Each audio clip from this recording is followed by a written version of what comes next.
Hola chicos, buenas noches, ¿cómo andan? Les comento en qué va a consistir este video de la clase de hoy. Este video va a condensar la clase de este sábado, sábado 25, y la del sábado 2 de mayo, como para que quede claro cómo va a ser el esquema. Nos queda ver dos temas principales del libro de Joel Dor, que es estructura y perversiones.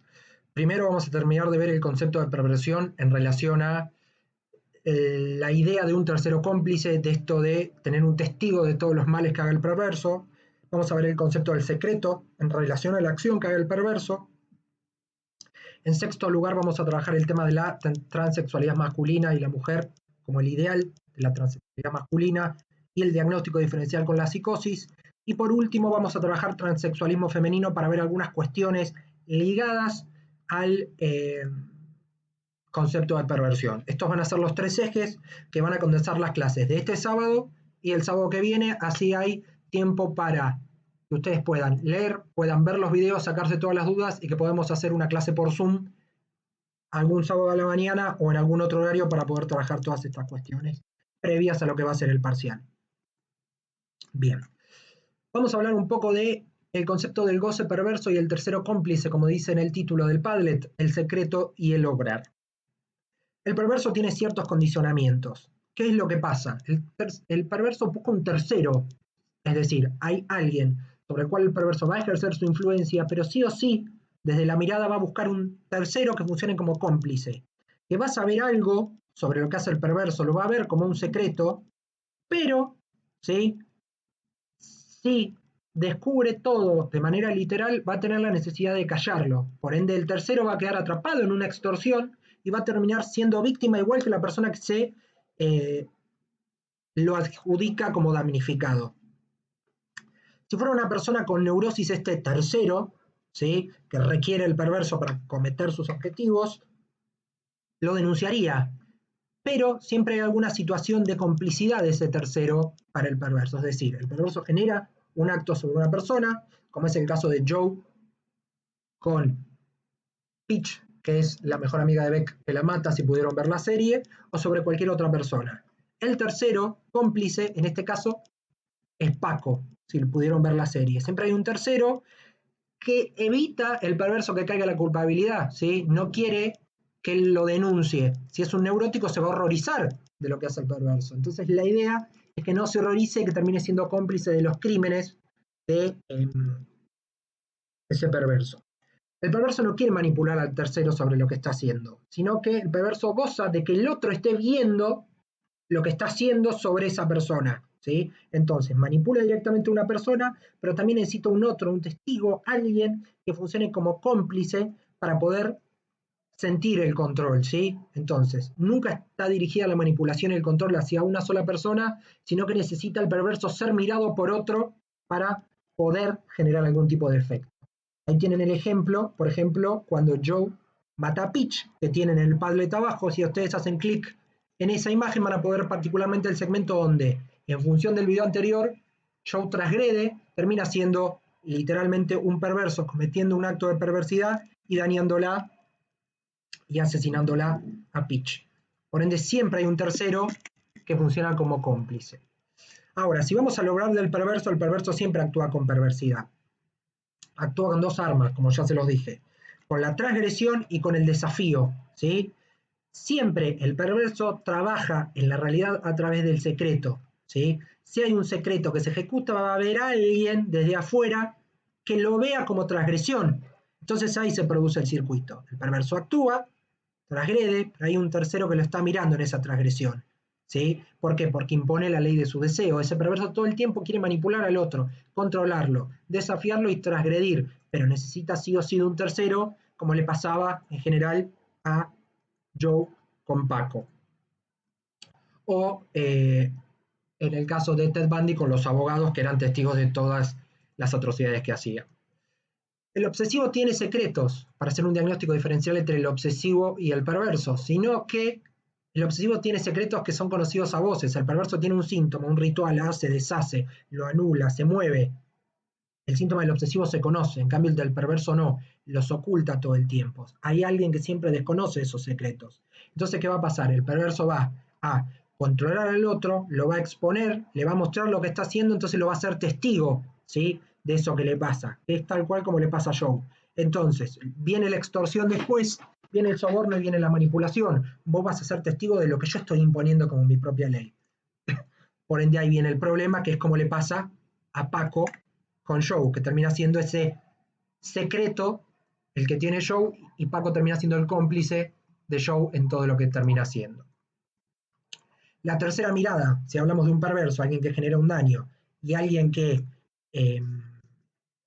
lastima, ¿sí? Siempre hay una tercera mirada que funciona como espectador, que funciona como un compañero y como cómplice de ese acto perverso. Por ende, en la práctica de todo perverso, la mirada del otro es necesaria para lograr una complicidad, ¿sí? Yo estoy demostrándole al otro que en realidad a mí no me falta nada, me muestro como completo, es mi ley, es lo que yo quiero hacer, es lo que a mí me interesa y a mí me interesa demostrarle al otro que yo sé, ¿sí? Y siempre ese tercero puesto en la escena va a terminar siendo el cómplice. ¿Por qué? Porque si fuera un neurótico, ¿sí? Automáticamente ese tercero lo denuncia, que es lo que pasa con Beck cuando descubre todo lo que había hecho Joe, que quiere denunciarlo y así termina Beck.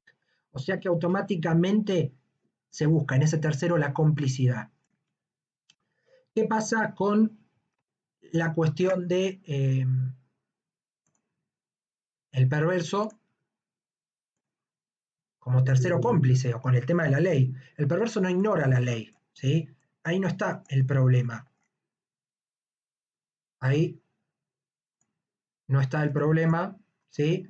Sino que, ¿qué es lo que va a pasar?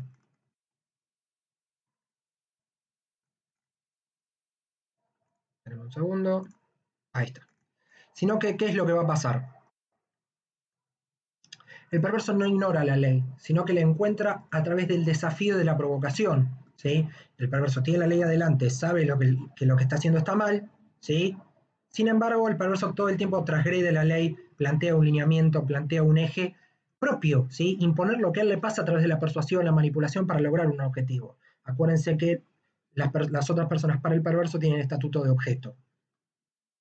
Todas las personas normales pueden tener rasgos perversos, no los hacen tener una estructura perversa. El perverso nunca se muestra avaro del goce, dice el texto, sino que muestra su modo de gozar, ¿sí? Su modo de padecer un síntoma, pero a la vez de disfrutarlo, porque el perverso necesita de un otro para poder mostrarlo y demostrar lo que a él le pasa a través de un otro que sufre y mostrando su propia imposición. Siempre ese goce sintomático que muestra el perverso a un otro, es el tercero cómplice, ese otro. Lo que predomina en el perverso, acuérdense que es la ley de su propio deseo. Hay deseo en la perversión, pero es propio, sin reglas, sin ley ajena. No hay ley del padre en el perverso, hay una ley propia. La única posible es la de su propia imposición. Siempre hay un tercero cómplice que hay que sostener, que hay que acompañar, ¿sí? ¿Por qué? Porque ese tercero cómplice va a funcionar como un espectador del goce de ese perverso. Si el perverso no tuviera quien demostrarle que sabe, no habría perversión, ¿sí? ¿Qué pasa? Lo que tiene que lograr el perverso es que no lo exponga ni que lo denuncie como haría un neurótico, como pasa en el caso de Beck, que Beck es una histeria, como ya lo vimos, y lo denuncia Joe cuando quiere denunciarlo a Joe cuando se entera todo lo que él hizo por ella, ¿sí? No funciona como un tercero cómplice, que funciona como un tercero cómplice es Paco. Siempre mostrarle al otro lo que el perverso hace es un rasgo esencial del perverso, es algo indispensable. Recuerden que cualquier neurótico que formaría o sería un espectador del acto perverso automáticamente lo denunciaría. Por ende, se evita que esa persona sea neurótica, sino que tenga algún tipo de complicidad con ese perverso. Hasta acá la primera parte, entonces, como para pasar el limpio. El perverso necesita, para mostrar su gozo, para demostrar lo que está haciendo, imponer su propia ley, un tercero. Ese tercero tiene que tener un secreto con el perverso. El perverso tiene que lograr esa complicidad para imponer sus propias reglas y para poner la ley de su propio deseo. Si ese tercero es neurótico, automáticamente lo va a denunciar, como le pasó a Beck. Por ende, se va a ver horrorizado respecto a lo que el perverso hizo.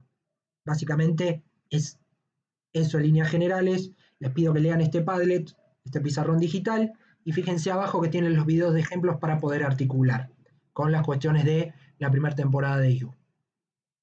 Con esto cerramos un poco la lógica estructural del proceso perverso en función del video anterior.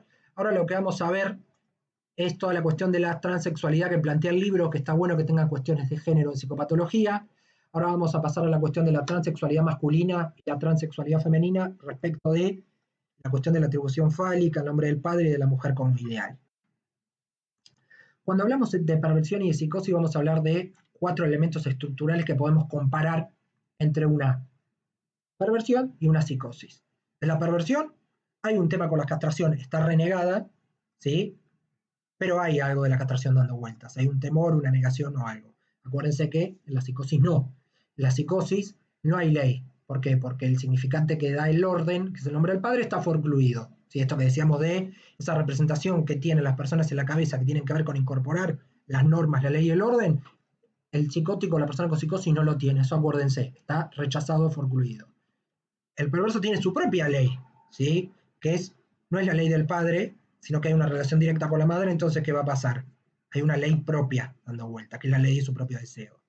El significante y el padre, tanto en la psicosis como en la perversión, están afectados. En la psicosis hay una forclusión, hay un rechazo, no hay una inscripción del padre como función, y en la perversión tampoco. ¿Por qué? Porque el padre está desdibujado en relación a que la única ley que le importa al perverso es la ley propia y la relación que tenga con la madre.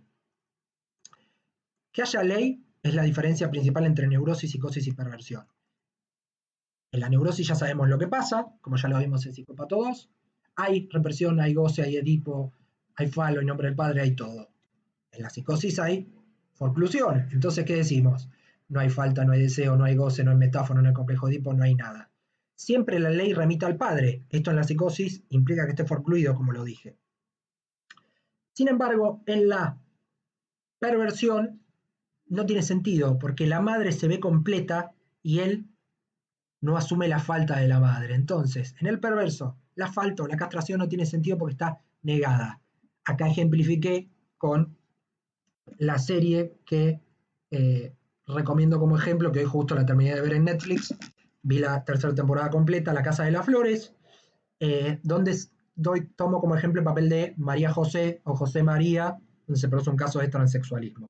En sí pasa eso como diagnóstico diferencial entre psicosis, neurosis y perversión. Ahora bien, si decimos que la madre está completa, la madre tiene lo que se conoce como atribución fálica, ¿sí? Ese es el punto de anclaje del perverso, ver a la madre como completa, ¿sí? Se pone la problemática del lado del tener la madre está completa, se ve como absoluta, como que no está castrada, y por ende se niega esa falta, ¿sí? La característica primordial de las perversiones es la negación. ¿La negación de qué? De la falta de la madre. La atribución fálica va a tener que ver con la identidad sexual. Si yo atribuyo a mi madre fálicamente su postura, ¿qué estoy marcando? Que hay atribución fálica en la madre y se ve como completa. Ahí, en esa relación del niño, de la niña con la madre, atribuyéndoles fálicamente la posición de mujer a esa madre, por ende se la ve como completa, ahí entraría en juego la transexualidad. ¿Qué pasa con la transexualidad? Y está bueno que lo entiendan, ¿sí? Esto lo voy a explicar en un ratito, qué es lo de transexualismo masculino y femenino. En el fondo son lo mismo, pero en una variación respecto del transexualismo como tal. ¿Qué pasa con la metáfora del nombre del padre antes de meterme con transexualismo? Tiene eficacia, la metáfora del nombre del padre, como vimos en el primer psicopato, cuando se asocia al deseo de la madre, ¿sí? Se relega el deseo de la madre y el padre toma protagonismo, se inscribe la ley, se genera el corte de la relación niño-madre y el niño puede entrar o la niña al complejo de Edipo como tal, pero se requiere de hacer un trueque, ¿sí? De la metáfora paterna del deseo de la madre por el nombre del padre. En la neurosis la ley se simboliza, se inscribe este nombre del padre como tal, como ya dijimos. En la psicosis se forcluye el nombre del padre, hay un rechazo, no hay referencia paterna, ¿sí? Ahora bien, ¿qué pasa en la perversión? Hay ley, pero no es la ley del padre, por ende no se va a manejar con la lógica neurótica, sino que el padre se va a asociar a la falta, a la autoridad, ¿sí? Que se va a desestimar, se va a dejar de lado el padre como tal y se asume la madre como completa, ¿sí? Por ende, hay ley, pero la ley del perverso es la ley propia, ¿sí? La autoridad se desestima y se asume la madre como completa. Hay una atribución fálica. Entonces, en la neurosis se recorre el complejo de Edipo como tal, en la psicosis se forcluye el nombre del padre, en la neurosis se inscribe y en la perversión ni se simboliza ni se forcluye, sino que se reniega la ley del padre, como así se reniega la falta de la madre. El rol del padre es desestimado y se estima y se ve a la madre como completa. Hay lo que se llama atribución fálica. Bien, ahora sí, hablando de transexualismo masculino y femenino, voy a hablar de lo que es un transexual masculino y un transexual femenino, o una transexual femenina. Un transexual masculino es un hombre que se transforma en mujer, como es el caso de María José en La Casa de las Flores, que eso se acercaría más a una psicosis. Se acercaría, hay que ver si hay algún delirio, alguna certeza o algo. Se acercaría más. En cambio, la transexual femenina, que es una mujer que se transforma en hombre, se acercaría más a los procesos perversos. Hasta acá espero que me siga. Bien, el niño, tanto en el transexual masculino como en la transexual femenina, es tratado por su madre como si fuera una prolongación del propio cuerpo, ¿sí? En los procesos perversos no hay ni corte ni separación con la madre, no hay ley, no hay interdicción, no hay falta, no hay un corte que genere una separación entre el niño o niña y la madre. Acá le puse un ejemplo cuando María José, o José María, mejor dicho, está en un pasaje o en una transición a ser María José y le cuenta la verdad a Paulina de la Mora, diciéndoles qué es lo que le pasaba con su percepción de género. Ahora me voy a meter con la cuestión del transexualismo masculino. ¿Qué pasa con el transexualismo masculino? Recuerden que es un hombre que se transforma en mujer. El primer criterio para entender el transexualismo masculino es el sentimiento de identidad. El transexual no juega a ser mujer, ¿sí? Sino que es una mujer, tiene ese sentimiento, se siente y se vive como mujer. Esto tiene que tomar como referencia para pensar una psicosis, ¿sí? Una cosa es percibir la identidad de género siendo que se vive como una mujer y otra cosa es tener la certeza y el delirio de, como pasó con Schreber, de ser una mujer, ¿sí? Ahí hay una diferencia clara, es el ejemplo más claro, podemos pensar esto en relación a Schreber, como vimos en Psicópato 1. En Psicópato 1 Schreber tenía la certeza de que era una mujer que tenía que sacrificarse por el bienestar de la raza humana, por Dios y por todo. Sin embargo, en el caso de María José, hay un sentimiento de identidad y hay una percepción de no jugar a ser mujer, sino que se ve como una mujer. Segundo criterio de referencia, el vínculo con la madre en la infancia, ¿sí? La esencia del transexual es su madre. Por más que sean del sexo masculino, se sienten y tienen comportamientos femeninos. Entonces hay un comportamiento, un sentimiento de identidad, y hay un comportamiento que tiene que ver con la propia conducta y con sentir que ese hombre tiene comportamientos femeninos y se ve como una mujer. La madre tiene una relación muy próxima con el niño, el tema del cuerpo, no hay un corte, no se dejan nunca ni para dormir, están todo el tiempo juntos. Y el niño siente el derecho de volver cuando quiera a la madre. No hay un corte, no hay una separación, no hay nada, ¿sí? La relación entre la madre y el niño sería así. Él es todo para ella y ella es todo para él. La instancia paterna en lo que es el transexualismo masculino está inexistente. Acá les puse otro ejemplo para que pinchen después en el Padlet, que es cuando María José, que estaba en España, vuelve a México y vuelve José María no, termina siendo María José. Entonces, como para sintetizar, en el transexualismo masculino hay un sentimiento de identidad, hay una percepción propia de que el transexual no juega a ser mujer, es una mujer, se vive como tal y tiene un vínculo particular con la madre, teniendo comportamiento femenino, por ende se identifica con la madre en cierta medida, pero tiene una relación muy próxima. Bien, hay un autor que plantea el texto respecto del transexualismo que es bastante criticado, yo concuerdo en algunas cosas y en otras no, que es Stoller, es un psiquiatra norteamericano que estudia las cuestiones de la clínica del género. Su tesis principal dice que el único y auténtico transexualismo es el masculino, ¿sí? Pero también hay transexualismo femenino, por eso lo voy a tocar acá el tema. ¿Cuál es el concepto que plantea Stoller? Dice que el soporte de todas las identidades es la identidad respecto de la feminidad primordial. Repito, el soporte de todas las identidades para todos los casos de transexualismo es la feminidad primordial. ¿Se acuerdan que cuando hablamos en Freud del complejo de Edipo decíamos que la relación de la niña con la madre era homosexual porque el mismo objeto de amor era la madre? Bueno, el niño también se enamora de su madre. ¿Qué quiere decir con esto? Que hay una feminidad primordial, la feminidad es estructural. Ahora hay que ver qué relación se establece con esa feminidad. ¿Qué es lo que plantea el autor? Dice que la identidad masculina es un proceso de masculinización psíquica que se da en un segundo tiempo.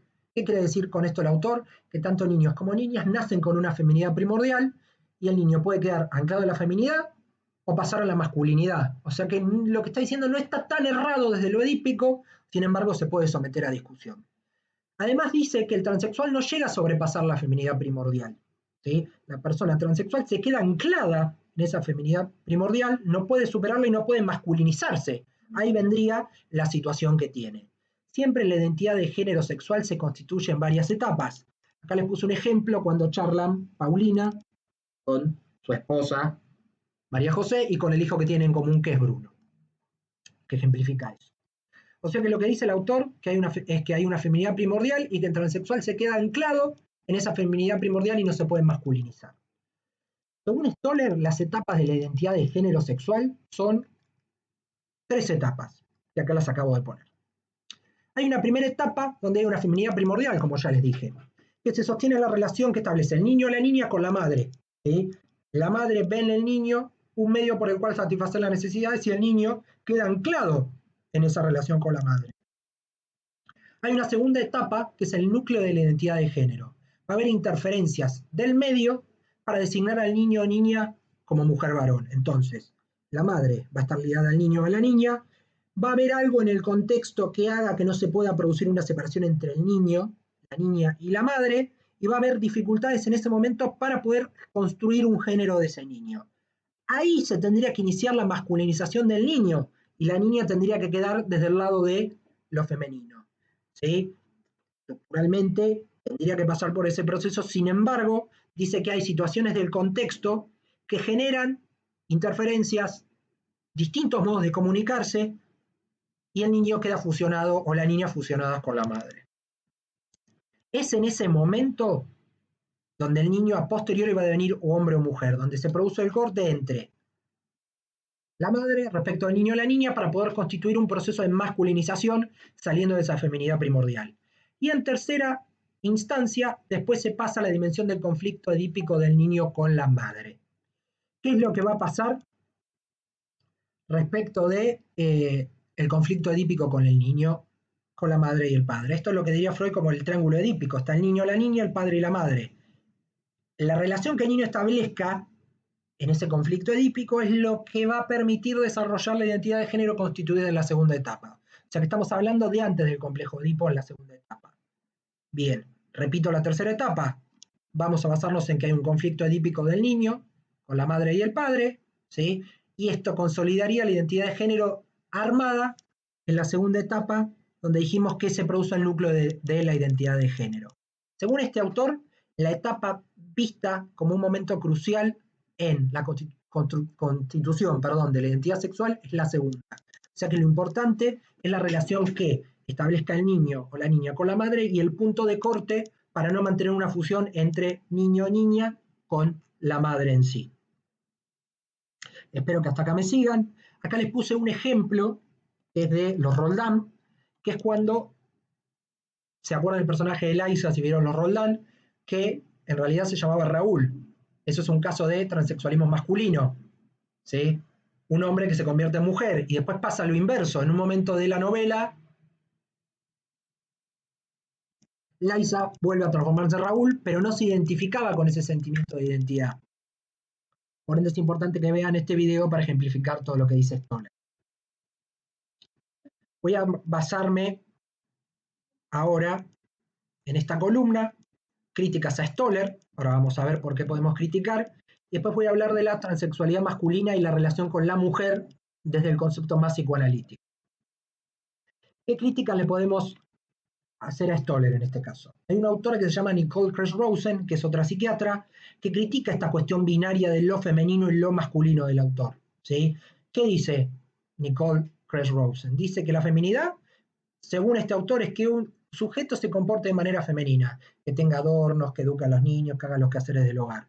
Y que la masculinidad tiene que ver con una profesión, con salir a trabajar, con practicar deportes violentos. En realidad lo que dice es que la estructura respecto de lo masculino y lo femenino tiene que ver con algo patriarcal en el fondo, tiene que ver con algo prejuicioso.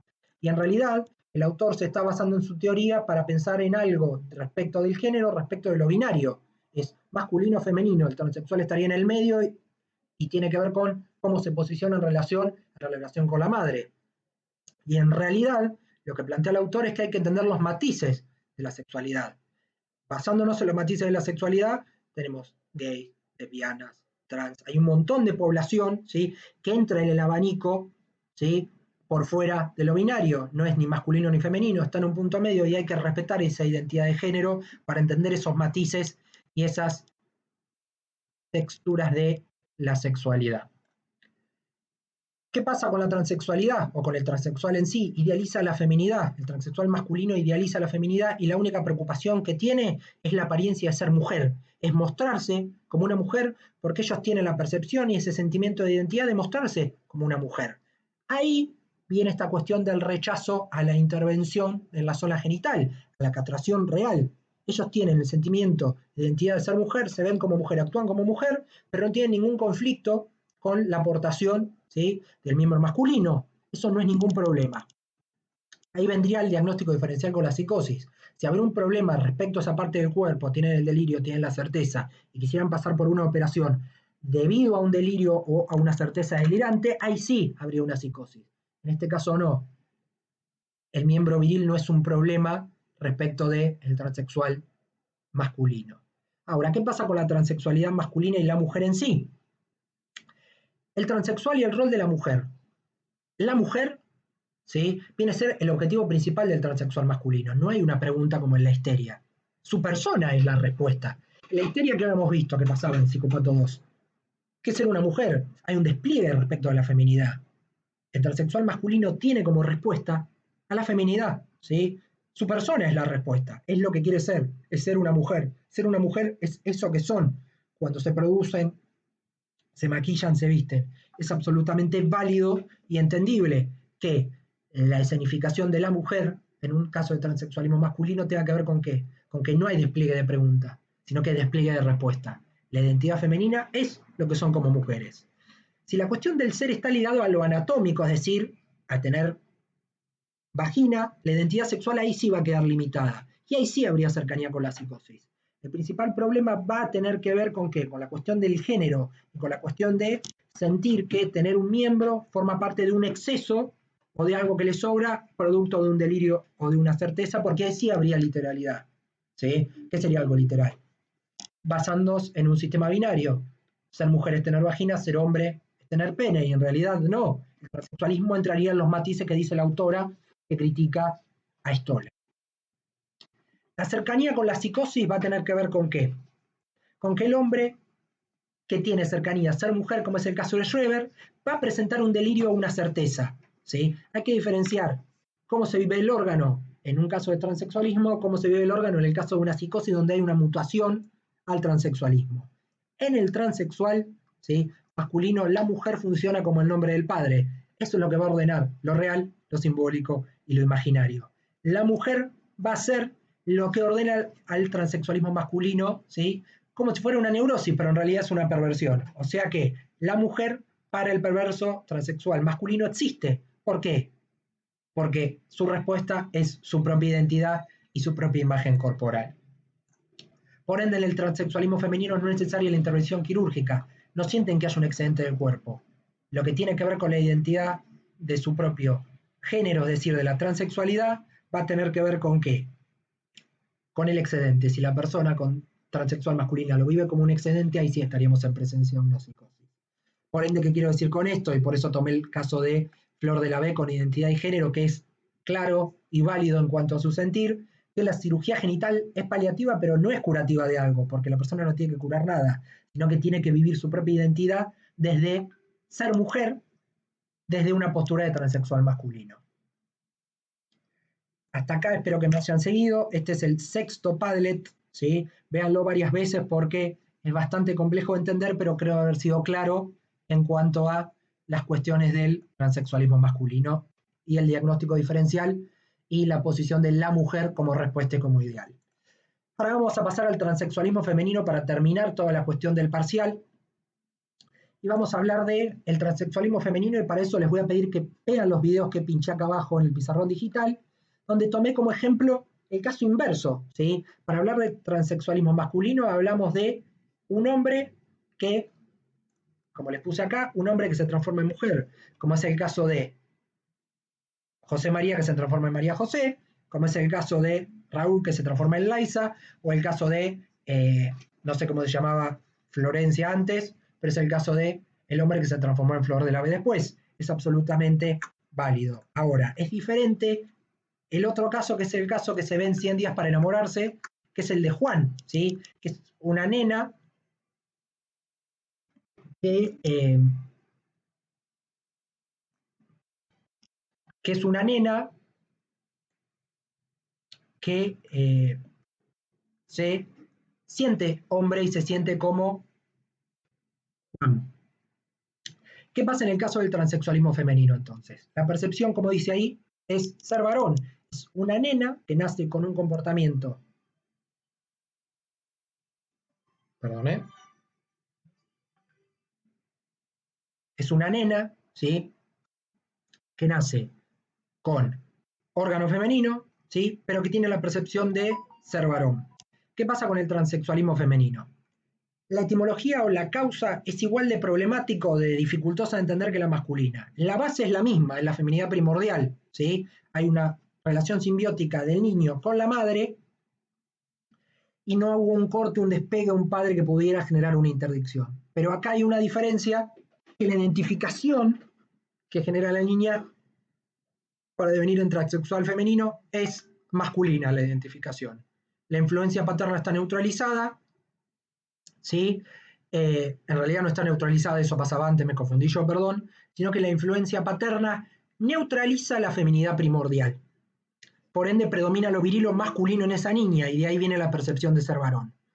Acá no hubo feminidad primordial porque se neutralizó tempranamente, ¿sí? Hubo un proceso de masculinización anticipada, si se quiere, ¿sí?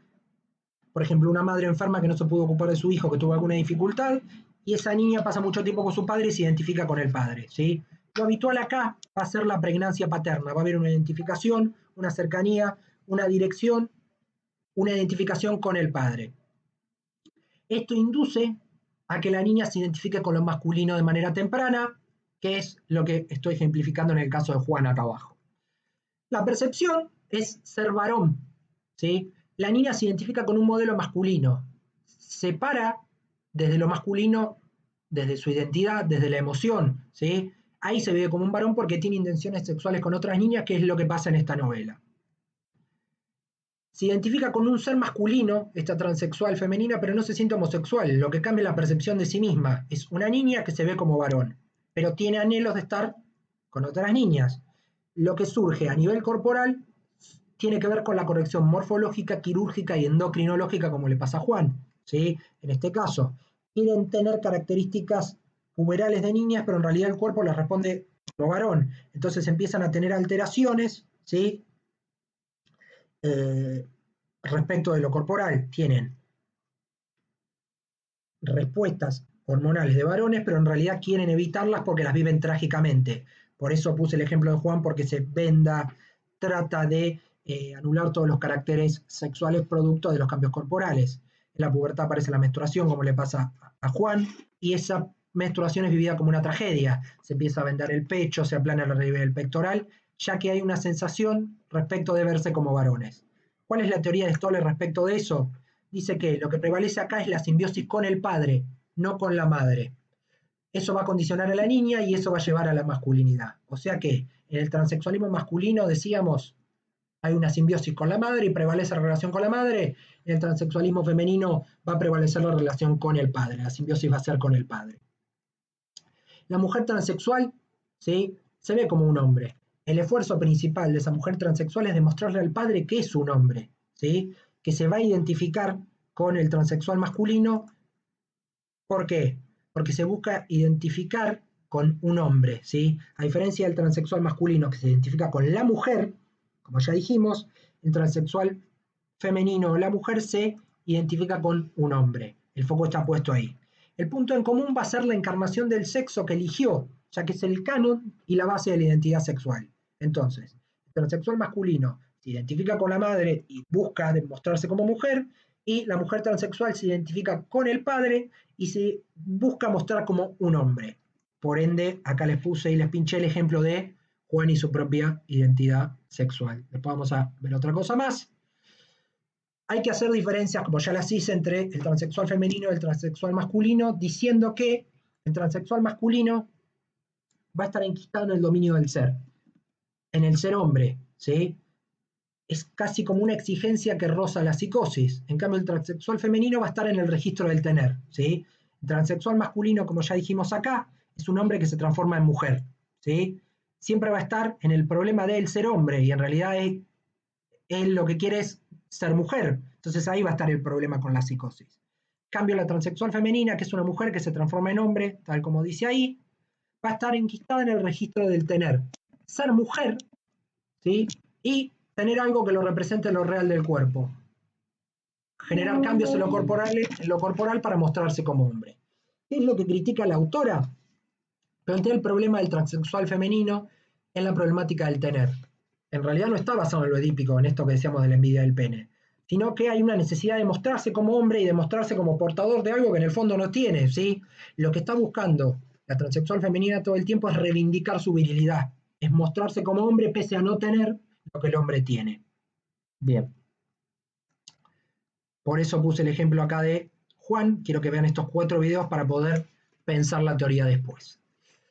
Hasta acá transexualismo femenino y masculino. Vamos a meternos con otro tema que por ahí no se habla mucho, que es la cuestión de las mujeres perversas y la cuestión del maternaje, que eso lo voy a explicar después. Pero hay que hacer una diferencia con el transvestismo, ¿sí? ¿Por qué?